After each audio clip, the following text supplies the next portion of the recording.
जय हिंद फ्रेंड्स। कैसा रहा आज का दिन? आज के दिन में 3 क्वेश्चन में थोड़ा फंसा हूँ मैं। डाउट आया है तो मैं डिस्कस कर सकता हूँ, शेयर कर लेता हूँ आपके साथ में। यदि 3 वर्षों के लिए 10% प्रतिवर्ष की दर से निश्चित राशि पर चक्रवृद्धि ब्याज और साधारण ब्याज का अंतर 588 रुपए, 558 सॉरी। अब 10% की रेट है तो 3 साल में कितनी बनेगी SI की? 30%। और 10% की रेट CI की कितनी बनेगी 3 साल की? तो वो बनेगी 33.1%। ये थोड़ा आप याद रखो, इन चीज़ों को कैलकुलेशन वाली सीरीज के अंदर इंक्लूड करो और उसको याद रखो। ठीक है, तो 3 साल का SI और CI का रेट में डिफरेंस कितना है? 3.1% का। और वो किसको रिप्रेजेंट कर रहा है? 558 को। ठीक है, तो 558/3.1, पॉइंट हटा के ऊपर अपन एक जीरो लगा देंगे। 31 से इसको काटेंगे तो कटेगा, 31 से कम 31, बचेंगे कितने? 19 और 5 24 बचेंगे, और 8 आगे उतारेंगे तो फिर 8 पर घटेगा, तो 18 आ गया 1 यूनिट का मान। ठीक है, एक जीरो ऊपर था, सॉरी 18 नहीं, 180 आ गया, 180 आ गया, तो 100 यूनिट का मान अपने पास जाएगा 18,000। इसका आंसर था। मेरे को देखो एवरेज टाइम से आगे चला गया मैं इस क्वेश्चन में। ठीक है, तो अब क्लियर हो गया डाउट। नेक्स्ट, 1 सेकंड वेट करिएगा, ये भी सब मुझे ऐसे चलाना नहीं आता जल्दी जल्दी।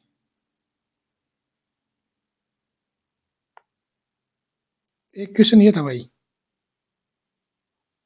जिसमें दिक्कत आई, और हालांकि कर तो लिया, लेकिन एक बार आप टाइम देखो इसका, टाइम क्या लगा मेरे को।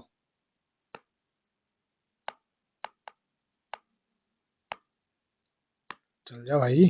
हाँ, टाइम देखो, क्वेश्चन पढ़ो, टाइम देखो एवरेज से कितना आगे गया मैं। दी गई आकृति में AB, SC, EF वर्त की स्पर्श रेखाएं हैं। AC 15 है और DE 3 है, तब AE की लंबाई याद करो। आपको पता है ये वाली लेंथ है ना AB, ये 15 दे रखी है इसने, तो आपको पता है एक बिंदु A से वर्त की स्पर्श रेखा है, तो ये भी ऑफकोर्स 15 ही होगी। ठीक है, तीसरी भी वर्त की स्पर्श रेखा है, यहाँ से ये वाली, ये भी वर्त की स्पर्श रेखा है, ये यहाँ पे वर्त को D पर स्पर्श करती है, D पर टच करती है। अब इसने अपन को बोल रखा है कि A से E तक ये वाली जो लाइन है ना, ये अपन से पूछी है उसने।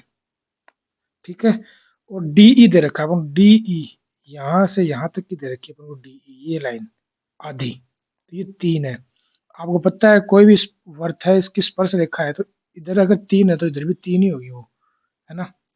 तो अगर ये इधर वाली 3 है तो इधर वाली भी 3 होगी, और ये इधर वाली भी 3 होगी ना, तो आपको पता है जैसे ये वर्त बन रहा है इसमें, 1 सेकंड रुकना, आप देखना, यहाँ पे जो टच कर रहा है ना पॉइंट, तो ये भी एक स्पर्श रेखा है छोटी सी, ये भी एक स्पर्श रेखा है। ठीक है, तो इसकी लेंथ जितनी है उतनी इसकी लेंथ होगी, तो वैसे इसकी 3 है तो इस इधर वाले जो बच्ची ना इसकी भी 3 ही होगी। ठीक है, अब पूरी 15 है, तो बच और ये 3 इधर वाली है, तो बच की कितनी है? 12 बच गई, यही हमारा उत्तर है। ये पूछा था उसने AE की लंबाई, तो इधर वाली भी ये पूछी है, तो ये 3 है तो ये भी 3 होगी, ये 3 है तो ये 12 बनेगी फिर। ठीक है, आई होप डाउट क्लियर हो गया होगा ये वाला, अगर मेरे जैसे इस क्वेश्चन में कोई भाई फंसा हो तो आज। चलो, एक क्वेश्चन और है, उसको देखते हैं। चलो भाई, इस क्वेश्चन में देखो यार, इसमें तो मेरा मजाक ही बन गया सच्ची में। देखो टाइम, देखो टाइम, टाइम देखो आप, 3 मिनट 42 सेकंड ले लिए, इसमें 30 सेकंड एवरेज टाइम है, 77% लोगों ने इसका आंसर किया है। कुछ नहीं था क्वेश्चन में, 8 की डिविजिबिलिटी चेक करनी थी, 11 की डिविजिबिलिटी चेक करनी थी, और M और N की जगह पे क्या आएगा ये पूछा था। देखो, मैं इनको इधर से ऐसे ऐसे करने करने इनमें बिजी हो गया। सबसे अच्छा है कि इसमें ऑप्शन रखा मैंने कि सबका अलग अलग है। एम में तो सबका 5 5 है, 5 है, फिर एक का 2 है, तो ये तो चेक नहीं करना। एन में इस एन में सबका अलग अलग, इसका 6 है, इसका 4 है, इसका 2 है, इसका 5 है, तो आप 8 की डिविजिबिलिटी चेक कर लो। कैसे? 6 7 और एन ये दे रखा है लास्ट में। अब 8 की डिविजिबिलिटी का रूल आपको पता है कि भी लास्ट 3 संख्या 8 से डिवाइड होनी चाहिए, तो इसमें 8 का भाग देंगे अपन, तो ये कटेगा 64, 3 बचेगा। अब n की जगह मैं क्या रखूं कि 8 से डिवाइड हो जाए? तो आपने पास ऑप्शन है, 6 रखोगे तो n से डिवाइड होगा, 36 नहीं होगा। 4 रखोगे तो 34 होगा, नहीं होगा। 5 रखोगे तो 35 होगा, नहीं होगा। तो फिर 2 रख दो n की जगह, और ये 2 रख दिया, और आगे कितना 32, फिर 8 से डिवाइड कर दिया तो डिवाइड हो गया 4 बार, है ना। तो अब यही अपन को पता लग गया कि यही ऑप्शन हो सकता है और कोई हो ही नहीं सकता। इतना इजी सवाल था, सच्ची में 25-30 सेकंड का सवाल था ये, लेकिन मैं पता नहीं कहाँ उलझ गया, इधर कैलकुलेशन करने में लग गया, इधर इसको आपस में जोड़ने में लग गया, इनमें लग गया ना, इतना टाइम ले गया। मैं उसके बाद जाके मुझे समझ में आया कि ये ऐसे होगा। ठीक है, और अब आई होप आपका अब ये वाला डाउट क्लियर हो गया है, वो इस क्वेश्चन को लेके मेरे को था भाई, मैंने शेयर कर दिया अपना डाउट। ठीक है, अब अपन थोड़ी सी बातें और कर लेते हैं।